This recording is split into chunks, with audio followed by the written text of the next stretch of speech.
Assalamualaikum warahmatullahi wabarakatuh. Saya Indah Nur Utari, Prodi Komunikasi dan Penyiaran Islam, Fakultas Dakwah dan Humaniora.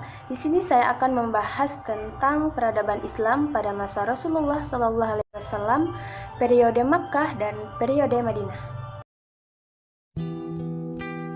Peristiwa turunnya wahyu yang pertama kali di sini pada saat umur Rasulullah SAW 40 tahun. Saat itu dia memiliki kecenderungan untuk menyendiri atau bertahanus di Gua Hira guna menjauhi hiruk-pikuk jahiliyah. Tepatnya pada malam 17 Ramadan tahun 13 sebelum Hijriah, datanglah malaikat Jibril membacakan Quran surah Al-Alaq ayat 1-5 yang diikuti oleh Rasulullah SAW.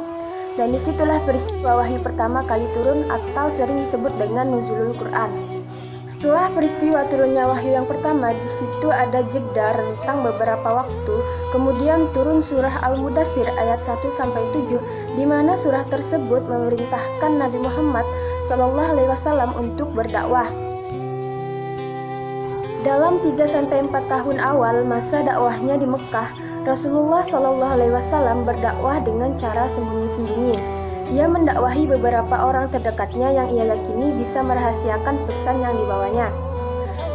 Orang-orang tersebut sebagaimana adalah teman terdekatnya, sahabatnya, serta istrinya. Strategi dakwah secara sembunyi-sembunyi dilakukan karena beliau masih yakin bahwa masyarakat jahiliyah sangat kuat mempertahankan kepercayaan dan budaya leluhurnya, hingga mereka rela mati dalam mempertahankannya. Dalam periode ini pun ada mereka yang masuk Islam dinamakan dengan As-Sabiqunal Awwalun. Lalu setelah itu dakwah secara terang-terangan. Tahun keempat Rasulullah SAW menjadi nabi, di mana turun wahyu Allah Subhanahu wa taala surah Al-Hijr ayat 94 yang memerintahkan untuk berdakwah secara terang-terangan. Beliau memulai dengan cara mengundang kaum kerabat dari Bani Hashim untuk menghadiri jamuan makan sekaligus mengajak mereka agar bisa masuk Islam. Dan Nabi Muhammad SAW menjelaskan bahwa dialah orang yang diutus oleh Allah. Mendengar penjelasan Nabi tersebut, Abu Lahab marah sambil berkata, "Celakalah engkau Muhammad, karena untuk inikah kami engkau panggil." Hal inilah yang melatar belakangi turunnya surah Al-Lahab. Kedua, Rasulullah SAW mengumpulkan para penduduk untuk berkumpul di Bukit Safa. Banyak kafir Quraisy yang menentang ajaran Nabi Muhammad SAW, dan mereka melakukan segala cara untuk menolak ajaran yang dibawa Nabi Muhammad. Bahkan mereka juga menyebarkan berita bahwa Nabi Muhammad adalah seorang pembohong, penjahat, serta pembuat perpecahan. Tetapi ada sebagian kaum masyarakat Quraisy yang percaya dengan Nabi Muhammad SAW lalu menjadi pengikutnya. Ketiga, Nabi Muhammad SAW mengadakan pertemuan khusus dengan orang-orang yang menjadi pengikutnya untuk aktivitas tilawah, taklim, dan tazkiyah di rumah Arkam bin Abil Arkam yang merupakan sekolah Islam pertama. Nabi Muhammad SAW hijrah ke Madinah setelah mendapatkan wahyu dari Allah, Quran surah Al-Anfal ayat 30, di mana di situ diterangkan bahwa ada orang-orang yang berupaya untuk mencelakai Nabi Muhammad SAW. Lalu Nabi Muhammad SAW pun berhijrah bersama sahabatnya Abu Bakar As-Siddiq. Barulah setelah itu Nabi bersama sahabatnya memulai perjalanan dengan Abdullah bin Uraik dan Amir bin Fuhairah sebagai penunjuk jalan. Mereka pergi dengan berkendaraan unta. Setelah tiba di kota Madinah, di sana masyarakat Madinah menyambut beliau dengan sukacita. Rasulullah SAW dan sahabatnya berhenti di sebuah lahan kosong, dan di sanalah dia membangun Masjid Quba untuk dijadikan sebagai tempat beribadah serta menyusun tugas-tugas dakwah. Masjid itu yang sekarang kita kenal sebagai Masjid Nabawi.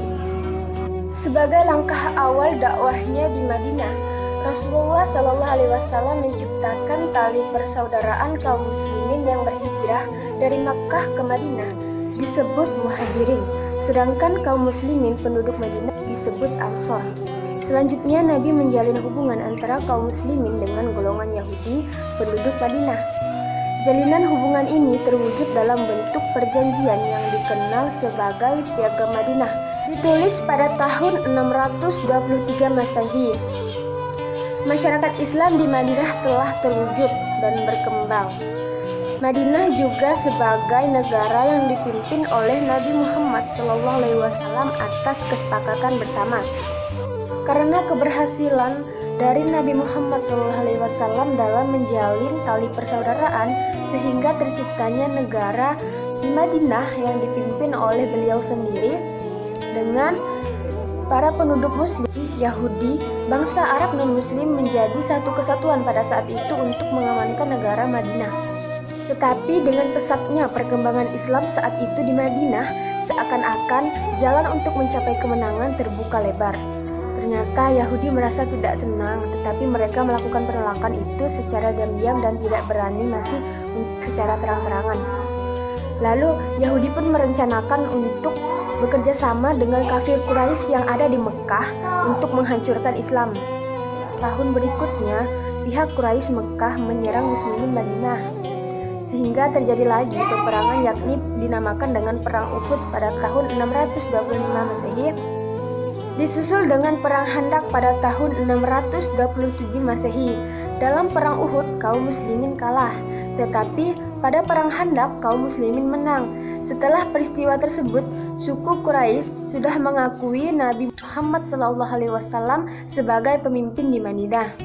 Takluknya kota Makkah, agama Islam telah menyebar di Jazirah Arab, dan Nabi Muhammad SAW menyaksikan sendiri dakwahnya telah berhasil. Rasulullah SAW berdakwah sampai akhir hayatnya.